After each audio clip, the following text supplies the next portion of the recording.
It sits in silence now, under the soft glow of museum lights. But this is no ordinary car. It is a silent witness to a moment that tore a hole in the fabric of American history. It began as a symbol of a new era, of glamour, power, and Camelot. But in a few tragic seconds, it was transformed into something else entirely. A tomb on wheels. This is the untold story of the most famous and infamous car in America. Before the darkness, there was the dawn of a new age. In 1961, the United States was captivated by its young, charismatic new president, John F. Kennedy. His administration was nicknamed Camelot, a time of hope, innovation, and forward-looking optimism. And every king needs a chariot. That chariot was a 1961 Lincoln Continental convertible, codenamed SS-100-X by the Secret Service. It wasn't just a car, it was a statement. Built by Ford and customized by Eisenhower in Ohio, it was designed for a president who wanted to be seen by his people. Kennedy personally requested several features. The rear seat was fitted with a hydraulic lift that could raise him nearly 11 inches above the crowd. It carried two-way radios, interior floodlights, and retractable steps for Secret Service agents. But most importantly, it was built to be open. President Kennedy disliked the optional bubble-top roof. He preferred to ride with the top down, connecting directly with the people who lined the streets to see him. It was a vehicle designed for presence, not protection. November 22, 1963, Dallas, Texas. The President and First Lady were on a political tour, and the reception was electric. Thousands filled the streets, cheering as the SS-100X rolled slowly through Dealey Plaza with the top down.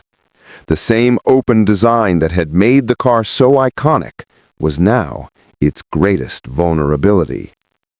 The car was more than just transportation that day. It was the stage for a national tragedy. In 6 seconds, everything changed. The symbol of Camelot's promise became the centerpiece of its violent end. As news spread, the nation fell into shock and mourning. And as the world grieved, a painful question emerged. What do you do with the most infamous car in the world? A car that had just become part of the most significant crime scene in modern American history. In the immediate aftermath, the SS-100X was seized by the Secret Service and examined by the FBI. Every inch of it was inspected. Many assumed the car would be destroyed, quietly removed as a symbol too painful to preserve. But the White House made a surprising decision. They would rebuild it. Under a top-secret operation known as Project D2, the car was stripped down to its bare frame and reborn with a new mission. Not visibility, but survival. The navy blue paint was replaced with a deep, formal black. Titanium armor plating was added. The windows were replaced with bulletproof glass over an inch thick. A permanent bulletproof roof was installed. Run-flat tires were fitted. The fuel tank was filled with protective foam to prevent explosions. When the rebuilding was complete, the once sleek convertible now weighed over 5 tons. The car that was built for openness had become a fortress. Remarkably, the SS-100X returned to presidential service.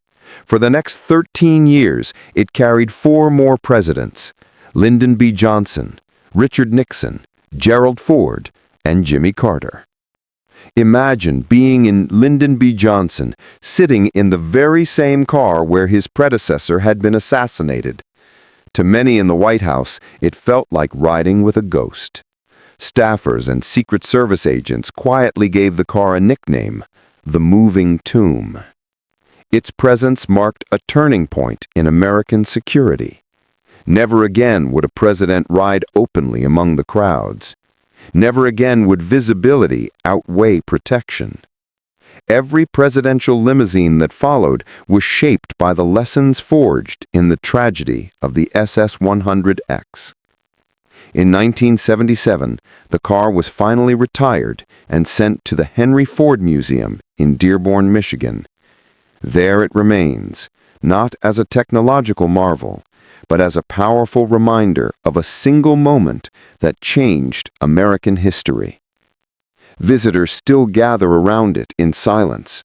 Some study it with curiosity, others with sorrow. Standing before its deep black paint and sealed roof, they understand this is the exact vehicle where the optimism of the early 1960s collided with the reality that followed. A car is just steel, glass, and rubber, but in the American story, the SS-100X is something more. It is a vessel of a lost era, a symbol of a promise cut short, and a silent guardian of the day a nation changed forever. It remains the most famous car in America, not for how it lived, but for what it witnessed, and how it was transformed by history.